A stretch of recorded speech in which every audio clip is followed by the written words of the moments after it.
Hello दोस्तों, स्वागत है हमारे यूट्यूब चैनल में। और इस समय हम पढ़ रहे हैं एसएससी के प्रीवियस ईयर एग्जाम्स में पूछे गए जनरल नॉलेज के क्वेश्चंस के बारे में। और ये हमारी 10वीं क्लास है, यानी 9 क्लासेस हम ऑलरेडी कंप्लीट कर चुके हैं, जिनमें हम एसएससी CHSL 2021 की परीक्षा में जो भी जनरल नॉलेज से पूछे गए प्रश्न हैं उनको हम यहाँ पर सॉल्व करते हैं। और देखिए, ये हमारी 10वीं क्लास है, यानी 10 सेट हम कंप्लीट कर चुके हैं किसके, CHSL 2021 एग्ज़ाम की। वैसे तो ये जो एग्ज़ाम है ये 36 शिफ्ट में पूरा कराया गया है, यानी कुल मिलाकर 36 शिफ्ट और 36 सेट इसके बन सकते हैं। बट अभी हमने केवल और केवल 10 सेट कंप्लीट किए हैं आज की क्लास को लगाकर, और इनको हम बाद में कंटिन्यू करेंगे जब CHSL के दोबारा एग्ज़ाम्स होंगे, और वो नेक्स्ट ईयर ही होंगे। लगभग इस ईयर तो होने का कोई चांस बनता नहीं है। उसके अलावा अगर हम बात करें तो MTS की जो एग्ज़ाम डेट है वो है 5 अक्टूबर से 2 नवंबर के बीच में।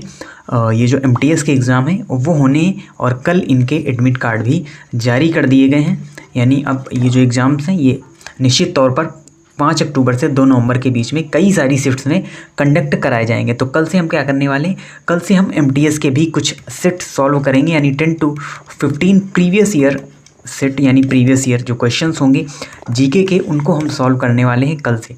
और हम दोनों की अलग अलग प्लेलिस्ट अपने चैनल पर बना देंगे, यानी ये CHSL 2021 के क्वेश्चंस हैं और MTS के जो प्रीवियस ईयर क्वेश्चन होंगे उनकी प्लेलिस्ट आपको अलग मिलेगी। और कल से वो क्लासेस भी कंटिन्यू होंगी, तो आप ज़रूर उन क्वेश्चंस को पढ़ें, क्योंकि कहीं ना कहीं ये सभी SSC के द्वारा ही कंडक्ट कराए जाने वाले एग्ज़ाम है, TCS के द्वारा ही एग्ज़ाम कंडक्ट कराए जाते हैं।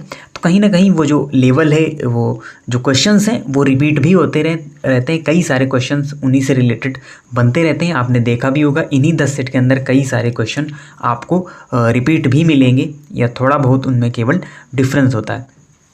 तो चलिए आज स्टार्ट करते हैं। ये CHSL 2021 की लास्ट शिफ्ट है अभी, यानी 10वीं क्लास है, 10वां सेट है ये। और इसके अलावा 26 सेट फिर हमारे बचेंगे, तो वो फिर हम बाद में इस सीरीज़ को कंटिन्यू कर लेंगे। यहीं से 11वें लेक्चर से ही हम इसे कंटिन्यू करेंगे। अभी MTS का एग्ज़ाम है तो उनके कुछ सेट हम यहाँ पर सॉल्व करेंगे कल से, तो ज़रूर जुड़े रहे आप चैनल के साथ। अभी हम स्टार्ट करते हैं आज के पहले क्वेश्चन के बारे में। तो आज का जो पहला क्वेश्चन है वो है, निम्न में से किस नदी का उद्गम स्थल राकस झील है। तो देखिए, कई सारे, अभी कुछ ही दिन पहले हमने पढ़ा था एक अन्य नदी के उद्गम स्थल के बारे में। तो देखिए, ये क्वेश्चन बराबर पूछे जाते हैं विभिन्न नदियों के उद्गम स्थल से रिलेटेड। तो इसका जो सही आंसर है, तो राकस झील से हमारी कौन सी नदी निकली है, वो है सतलज नदी। तो सतलज नदी का जो उद्गम स्थल है वो है राकस झील। और उसके अलावा अगर हम बात करें चिनाब रिवर की, तो चंद्रा और भागा 2 रिवर हैं। इन रिवर के मिलने से चिनाब रिवर का निर्माण होता है। उसके अलावा बात करें अगर हम झेलम रिवर की, तो बेरीनाग से इस नदी का उद्गम होता है, झेलम नदी का उद्गम होता है। और अगर हम ब्यास नदी की बात करें तो ये रोहतांग पास से ये नदी निकलती है। ब्यास और मनाली के आसपास आपको ये नदी देखने को मिलेगी, व्यास रिवर। और आगे आकर ये सतलज में ही मिल जाती है, पंजाब के पास, जहाँ पर हरिके बैराज का निर्माण किया गया है। बढ़ते हैं अगले क्वेश्चन की ओर, और उससे पहले हम इसमें देख लेते हैं कुछ और नदियों के उद्गम स्थल के बारे में, जो कि दक्षिण भारत की नदियां, और इनसे रिलेटेड कई बार एग्जाम्स में क्वेश्चन पूछा गया है, जिनमें है गोदावरी, कृष्णा रिवर और कावेरी नदी। तो ये जो तीनों नदियां हैं, ये तीनों के जो नाम हैं, यानी जो उद्गम स्थल हैं, वो आपस में कन्फ्यूज करते हैं। तो इनको आपको याद रखना है। गोदावरी नदी त्र्यंबकेश्वर से निकलती है, और जो कृष्णा नदी है ये महाबलेश्वर से निकलती है। उसके अलावा जो कावेरी नदी है ये ब्रह्मगिरी पहाड़ी से निकलती है। तो ये तीनों नदियों के उद्गम स्थल भी आपको याद रखने हैं। अब बढ़ते हैं आगे। तो किस राजवंश ने कन्नौज कान्यकुब्ज को अपनी राजधानी बनाया। तो ऐसा कौन सा राजवंश है जिसने कन्नौज को अपनी राजधानी बनाया था। तो देखें, हमने एंशिएंट हिस्ट्री में पढ़ा, इसके बारे में डिटेल में हमने सभी क्लासेस एंशिएंट हिस्ट्री की कवर की हैं। आपको प्लेलिस्ट मिल जाएगी, वहाँ से आप उन्हें देख सकते हैं। तो कन्नौज के लिए देखिए 200 वर्षों तक जो संघर्ष है वो चलता रहा। किनके बीच, पाल वंश, प्रतिहार वंश और दक्षिण भारत के वंश राष्ट्रकूट वंश के बीच में संघर्ष चलता रहा 200 साल तक कन्नौज के लिए। और यहाँ पर जो कन्नौज को अपनी राजधानी बनाया वो बनाया था प्रतिहार राजवंश ने। तो प्रतिहार राजवंश ने कन्नौज को अपनी राजधानी बनाया था। और ये भी इम्पोर्टेंट वंश हैं उसी समय के, सेन राजवंश, पाल राजवंश और चोल राजवंश। बढ़ते हैं आगे। ये है आर्ट एंड कल्चर से क्वेश्चन। पेना नामक पारंपरिक वाद्य यंत्र निम्न में से किस राज्य से संबंधित है? तो ये पेना नामक पारंपरिक वाद्य यंत्र, तो देखिए ऐसा नहीं है कि हमसे केवल और केवल जो फेस्टिवल्स हैं या केवल जो लोक नृत्य हैं उनके बारे में पूछा जाए, वाद्य यंत्र से रिलेटेड भी क्वेश्चंस बन जाते हैं। तो इसका जो सही आंसर है वो है मणिपुर, यानी मणिपुर का वाद्य यंत्र है पेना। बढ़ते हैं अगले क्वेश्चन की ओर और अगला क्वेश्चन है केमिस्ट्री से हम इसे कह सकते हैं मांस पकाने के दौरान कौन सी रासायनिक अभिक्रिया होती है? थोड़ा सा टिपिकल क्वेश्चन ये बन जाता है कि मांस पकाने के दौरान कौन सी रासायनिक अभिक्रिया होती है, तो वन लाइनर में आपको इसे याद रखना है, मेलार्ड अभिक्रिया। मेलार्ड अभिक्रिया ही होती है मांस पकाने के दौरान। बढ़ते हैं अगले क्वेश्चन की ओर और अगला क्वेश्चन है माइक्रोसॉफ्ट के विंडोज ऑपरेटिंग सिस्टम को पहली बार कब शुरू किया गया था? तो देखिए माइक्रोसॉफ्ट के बारे में ही कई सारी चीज़ें, कई सारे क्वेश्चंस हम अभी तक पढ़ते आए हैं और माइक्रोसॉफ्ट के ही विंडो ऑपरेटिंग सिस्टम से रिलेटेड ये क्वेश्चन है, कब इसे स्टार्ट किया गया? देखिए 1985 में माइक्रोसॉफ्ट ने अपने विंडोज ऑपरेटिंग सिस्टम को स्टार्ट किया था। आप देखते भी हैं विंडो 8, विंडो 7, विंडो 10 जैसी जो चीज़ें हैं आपको अपने लैपटॉप्स या पीसी में आपको देखने को मिलेंगी। उसके अलावा अगर हम बात करें माइक्रोसॉफ्ट के ओनर कौन है, यानी माइक्रोसॉफ्ट किसकी कंपनी है, तो ये है बिल गेट्स की, जिनके बारे में आप हमेशा सुनते हैं। तो बिल गेट्स की ही ये कंपनी है माइक्रोसॉफ्ट, जिसके द्वारा कई सारी विंडोज़, कई सारे जो सॉफ्टवेयर हैं वो भी आपको देखने को मिलेंगे। MS word, MS power point, ये सभी माइक्रोसॉफ्ट के ही सॉफ्टवेयर होते हैं। बढ़ते हैं अगले क्वेश्चन की ओर, जो कि है बायोलॉजी से। मानव शरीर के किस अंग में ऊर्ध्व रिजपेशी पाई जाती है? रिजपेशी का यहाँ पर मतलब है मसल से, यानी कौन सी ऊर्ध्व मसल से जो मनुष्य शरीर के किस अंग में पाई जाती है? तो ये पाई जाती है आँख में। तो आँख में ये ऊर्ध्व रिजपेशी पाई जाती है। उसके अलावा अगर हम बात करें अब बोन्स में या हड्डियों में, तो सबसे जो छोटी हड्डी है वो कहाँ पाई जाती है? शरीर की सबसे छोटी हड्डी, जिसका क्या नाम है? जिसका नाम है स्टेपिस।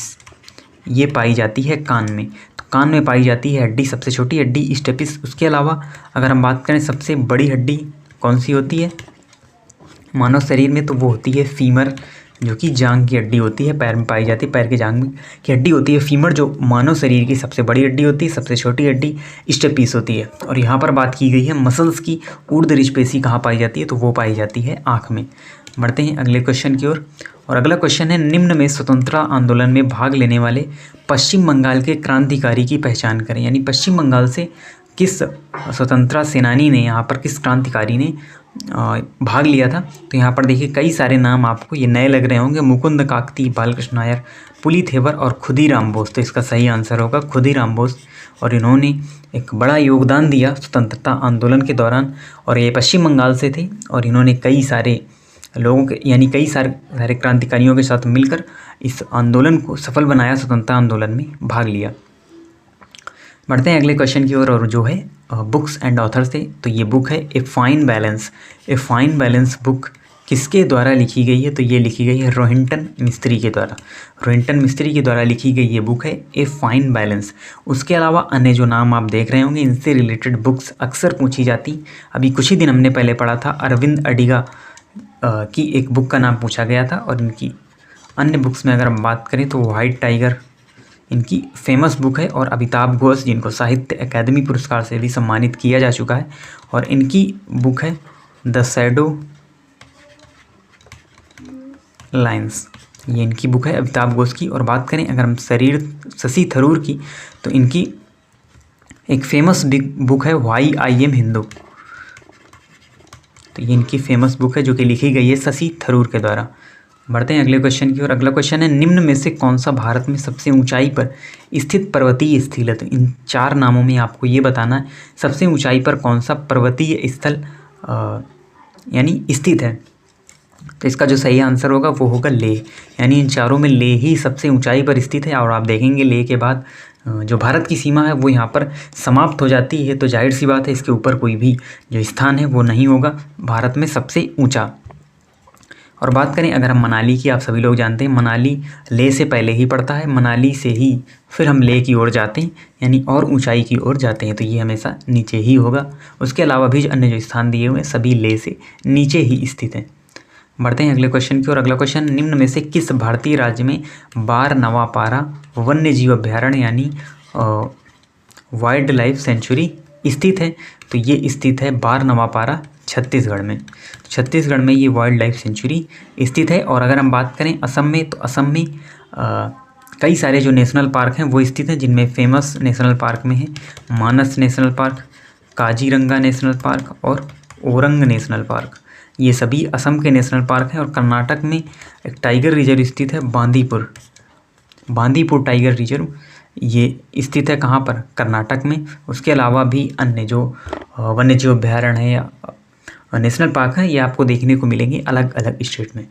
बढ़ते हैं अगले क्वेश्चन की ओर। अगला क्वेश्चन है, पंजाब का तीज त्यौहार किस ऋतु की शुरुआत में मनाया जाता है? देखिए, ऐसा नहीं है कि आपसे केवल ये पूछा जाए कि ये जो फेस्टिवल है ये किस राज्य में मनाया जाता है, बल्कि आपसे ये भी पूछा जा सकता है कि ये जो पंजाब का तीज त्यौहार है या अन्य किसी राज्य का त्यौहार है, ये किस ऋतु में मनाया जाता है। यानी आपको इसमें बहुत ही ज़्यादा डीप में इनके बारे में पता होना चाहिए। और हमने जो फेस्टिवल्स वाली क्लास ली थी उसमें आपको सभी चीज़ें डिटेल में बताई हैं। वहाँ पर उस क्लास को आप देखेंगे तो आप वहाँ पर देखेंगे किस प्रकार से हमने इन सभी चीज़ों को डिटेल में एक्सप्लेन किया था, क्योंकि डीप भी कभी कभी इसमें पूछ लिया जाता है। केवल हम अगर त्यौहार और स्टेट रटे हैं तो यहाँ पर हम इस क्वेश्चन को सॉल्व नहीं कर सकते। तो इसका जो सही आंसर होगा वो होगा वर्षा ऋतु।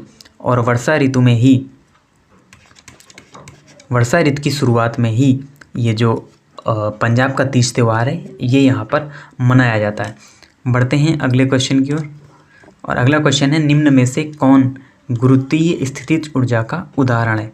तो इसमें 4 दिए हुए फिजिक्स से बेसिकली क्वेश्चन है। बंदूक से चलाई गई गोली, पैर से गेंद को मारना, चलती हुई कार, इसमें कौन गुरुत्वीय स्थितिज ऊर्जा का उदाहरण है? तो ये है बांध के पीछे स्थित पानी। और आपने देखा होगा गुरुत्व बांध जो होते हैं हमारे ग्रेविटी डैम होते हैं, उनमें इन्हीं कॉन्सेप्ट का उपयोग किया जाता है। गुरुत्वीय स्थितिज ऊर्जा के यूज से ही ये जो बांध है वो बनाए जाते हैं। यानी बांध के पीछे जो स्थित पानी होता है ये गुरुत्वीय स्थितिज ऊर्जा का उदाहरण है।